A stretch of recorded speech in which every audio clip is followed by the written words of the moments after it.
Seattle didn't dampen the mood on the night Elena met Julian.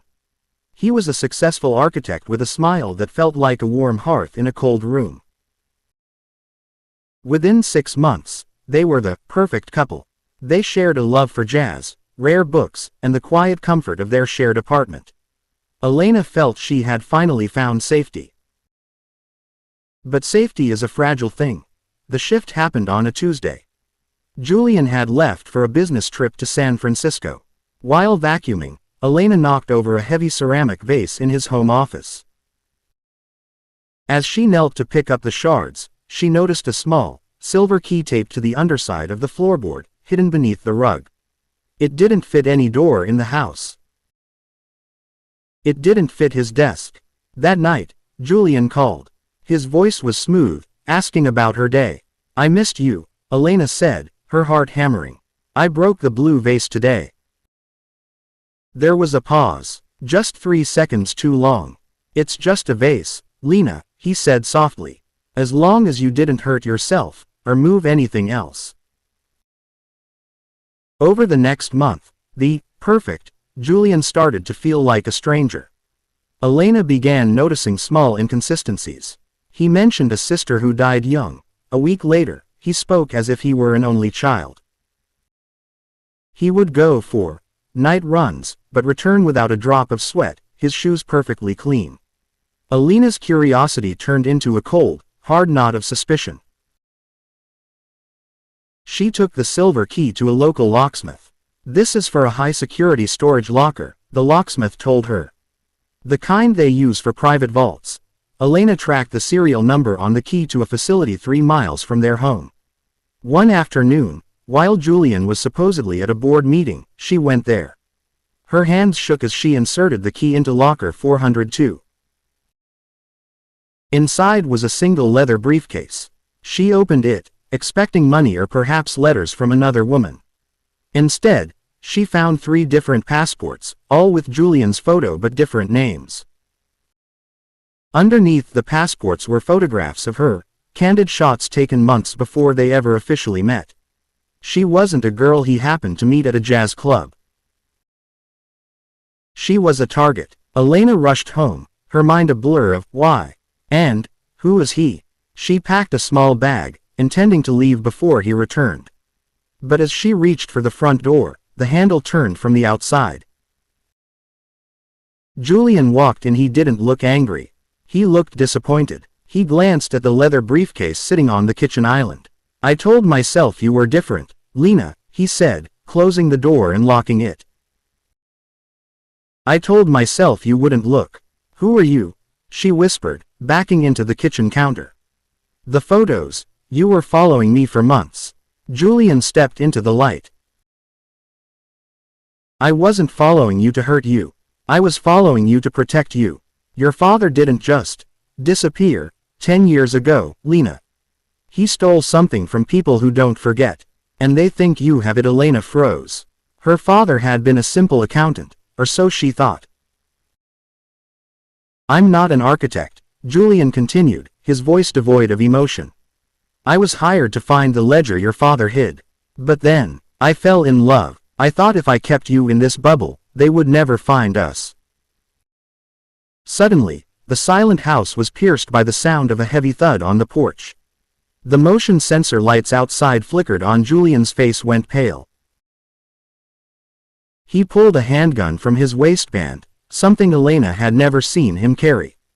"They're here," he whispered. "The key wasn't for the locker, Lena. The locker was a decoy to see if you were being watched. The real key, did you bring it back?" Elena looked at the silver key on the counter. It began to glow faintly under the kitchen LED. It wasn't silver. It was glass, coated in a metallic film. Inside the glass was a microchip. "Everything you think you know about your life is a lie," Julian said, grabbing her hand. "But if you want to live through the night, you have to trust the man who lied to you." The glass in the front door shattered. Julian pulled Elena toward the back exit. As they ran into the rainy Seattle night, Elena realized she wasn't running with her husband. She was running with a stranger who knew her better than she knew herself. The mystery of their relationship had ended, but the mystery of her own life had just begun. The cold rain felt like needles as Elena and Julian sprinted through the dense woods behind their house. Behind them, the muffled thwip of suppressed gunfire echoed. Julian didn't look back. He gripped Elena's hand so tight her knuckles turned white. "The car is a mile out," Julian hissed, his breath hitching. "Stay low. If you see a flash of light, drop to the ground." "Julian, stop." Elena pulled back, forcing him to turn. "You're an architect. This is a movie set. This can't be real." Julian stepped close, his eyes scanning the tree line. "The man you married is a shadow, Lena. But the love, that was the only part of the script I didn't write. Now, give me the glass key." They reached a nondescript black SUV hidden under a camouflage tarp.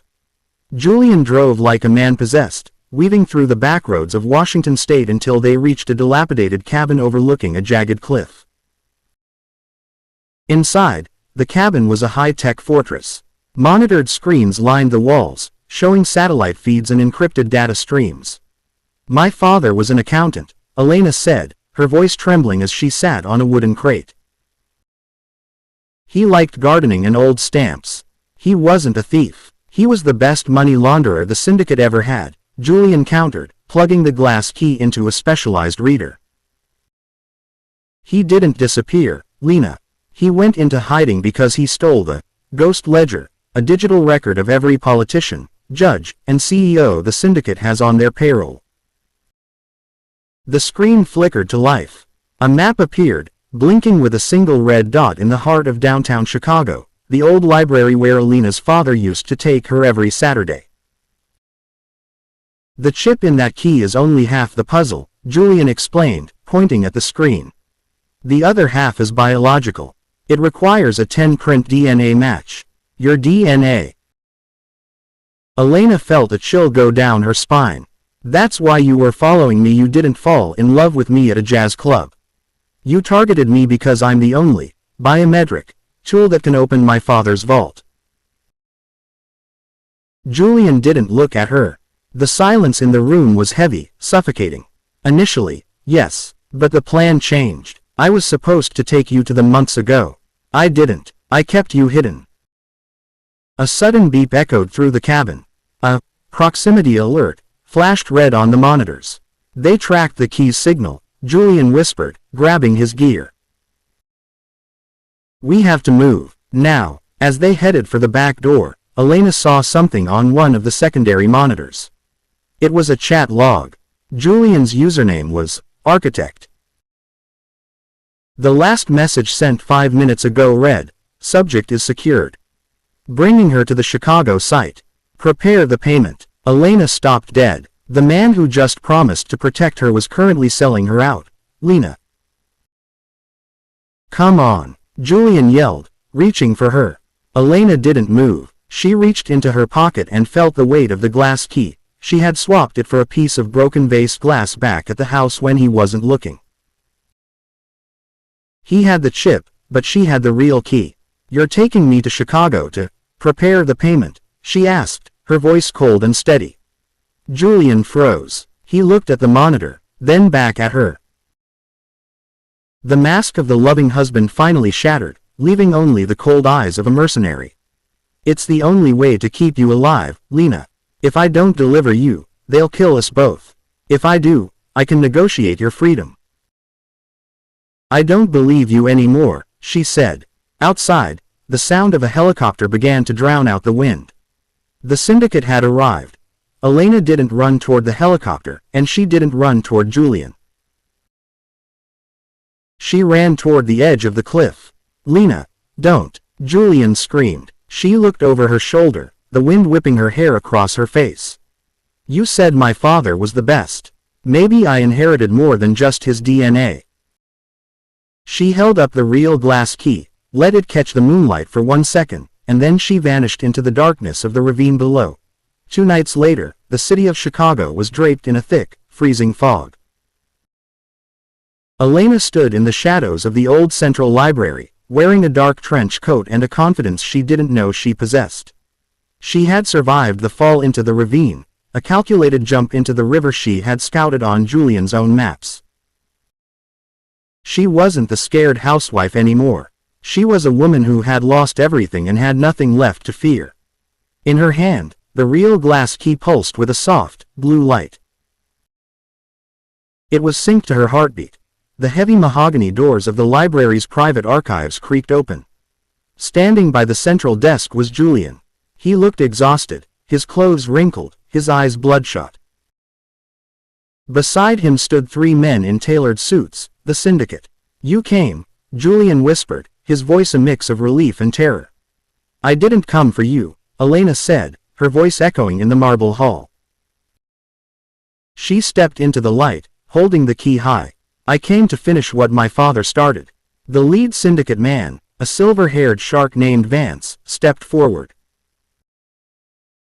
"Smart girl. Give us the key, and you walk away. Julian here has already been dealt with. He failed to deliver you, so now he's just collateral." Elena looked at Julian. Despite the betrayal, the heat between them was still there, a dangerous, electric spark. Julian caught her eye and gave a microscopic nod toward the floor. "Open it, then we're done," Elena commanded. She walked to the ornate fireplace, pressed a hidden lever, and a section of the wall slid back to reveal a biometric scanner. She placed her hand on the glass. Scan complete. DNA verified. The vault hissed open, but instead of stacks of cash or a ledger, there was a single laptop and a high-frequency transmitter. "Wait," Vance growled, stepping closer. "Where is the book?" "The ledger isn't a book," Elena smiled, a cold, sharp expression. "It's a virus, and by opening this vault, I just uploaded the syndicate's entire bank history to the FBI, the Interpol, and the dark web." The room erupted. Julian moved with lightning speed, disarming the nearest guard before the man could draw his weapon. "Run, Lena," he roared. Gunshots shattered the glass displays as Julian grabbed Elena, pulling her behind a heavy stone pillar. The adrenaline was surging, their breaths coming in short, jagged gasps. "You stayed," she breathed, her back pressed against the cold stone, inches from his chest. "I told you," Julian hissed, checking his magazine. "The love was the only real thing. I leaked that chat log on purpose, Lena. I knew you'd see it. I knew it would make you run. I had to get you away from the cabin before the strike team arrived." He leaned in, his face inches from hers. The danger, the betrayal, and the sheer survival of it all culminated in a moment of raw, intense heat. In the middle of the chaos, Julian gripped the back of her neck and kissed her, a hard, desperate kiss that tasted of salt and gunpowder. "If we die tonight," he whispered against her lips, "know that I was always on your side." "We aren't dying," Elena said, grabbing a flashbang grenade from his tactical vest. "We're leaving." She tossed the grenade into the center of the room. A blinding white light and a deafening roar followed. Under the cover of the smoke, they didn't head for the front door. They headed for the rooftop. An hour later, they were miles away, parked in a stolen convertible under the neon glow of a roadside motel on the outskirts of the city. The syndicate was being dismantled by federal agents in real time. The news was already breaking on the radio. They sat in the dark car, the engine ticking as it cooled. The tension that had been building for months, the lies, the secrets, the shared danger, finally boiled over. Julian turned to her, his hand sliding along the leather seat to touch her hair. "What now? We have no home, no names, nothing." Elena looked at the city skyline in the distance, then back at the man who was both her captor and her savior. She reached out, pulling him toward her by his collar. "Now," she whispered, her voice low and sultry, "we disappear together. But first, no more secrets." The sun began to rise over the horizon, but for the first time in her life, Elena wasn't afraid of the light. She had the key, she had the man, and she had the power to rewrite their story from scratch. This concludes the story of the Glass Key. Channel subscribers.